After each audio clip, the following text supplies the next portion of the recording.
As far as modern Europeans are concerned, being clean usually means taking a shower once a day, brushing teeth twice a day, and using some form of deodorant. We have the luxury of modern plumbing systems, whitening toothpastes, electric toothbrushes, and a whole plethora of bath and body products. The Middle Ages were often portrayed as a time when Europeans were always dirty and never bathed. Obviously, this is not true of all medievals. Hygiene practices varied from place to place and depended a lot on social class. Let us look at misconceptions over medieval hygiene, where their bad reputation for cleanliness comes from. It should come as no surprise that most medievals were unable to take a full bath every day, or could not afford to. Running water was extremely scarce. It took a lot of physical effort to fetch just one bucket full of water from the well or other local water source. And if it were to be heated, precious fuel would have to be used. According to monastic regulation, monks were only allowed to bathe once or twice a year, unless they were sick and required medicinal baths, which are advised in several medical texts. After all, early Christians believed remaining unwashed was the way to go. They refused bathing as a form of self-discipline, non-indulgence in behavior that caused suffering to them, as they believed Christ had suffered for them.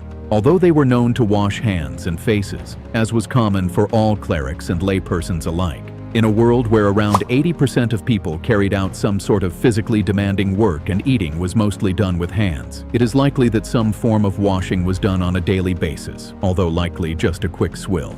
In a letter to Heliodorus, first bishop of Altinum in Italy, 4th century priest and theologian Saint Jerome asked, "Is your skin rough and scaly because you no longer bathe? He that is once washed in Christ needs not to wash again."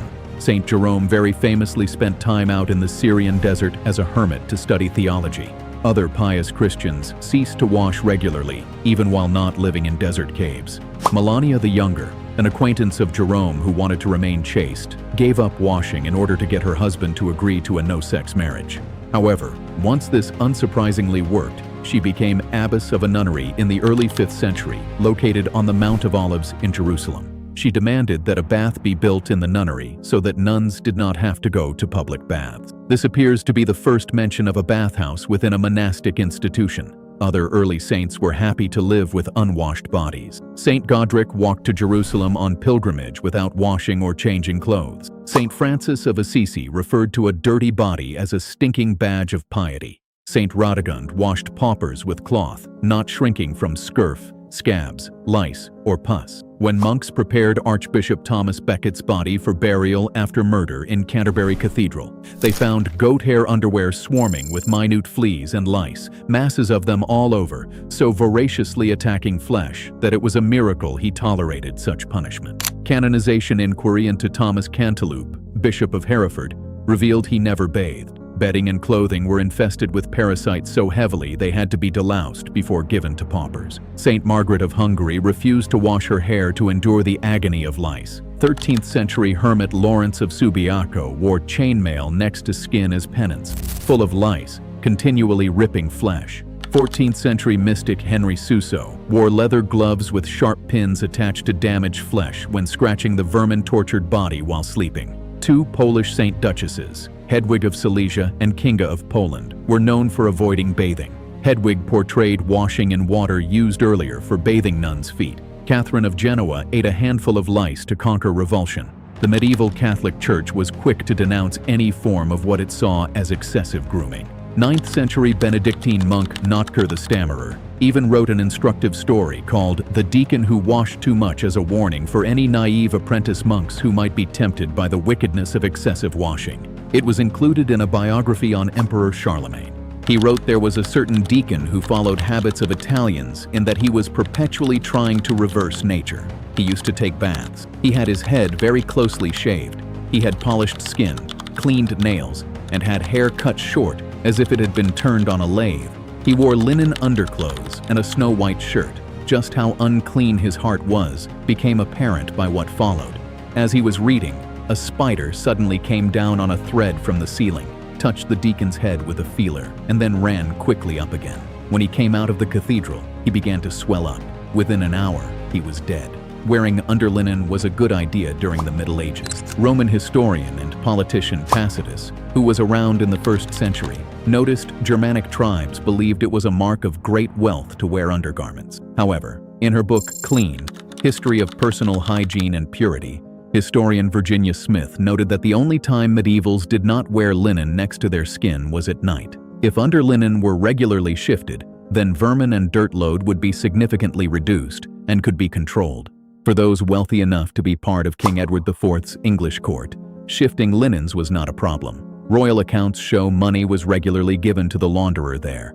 Lavender Man, as he was known, bought sweet flowers and roots to make king's gowns and sheets breathe more wholesomely and delectably in what was sort of a 15th century scented fabric booster. Poor student Thomas Platter had a much harder time in 1499 Germany, picking out parasites from clothes. He jokingly wrote, "You cannot imagine how scholars, young and old, as well as some common people, crawled with vermin. Often, particularly in summer, I used to go wash my shirt on the banks of the Oder. While it dried, I cleaned my clothes. I dug a hole, threw in a pile of vermin, filled it in, and planted a cross on top. This delousing was a job usually done by mothers or wives at home. But poor Thomas, far away from family like other apprentices and scholars, found himself undertaking painstaking tasks. Inquisitorial records from Cathar Crusades document customs of a medieval village in southern France named Montaillou. During the 14th century, this grooming went on all the time. Mistresses diligently deloused lovers, serving maids their masters, daughters their mothers, and mothers-in-law their future sons-in-law. The Clergue family was wealthy and well thought of. Pierre Clergue, a priest, was deloused by two mistresses, Raymonde and Beatrice, of noble birth, sometimes in bed, by the fire, at the window, on the shoemaker's bench.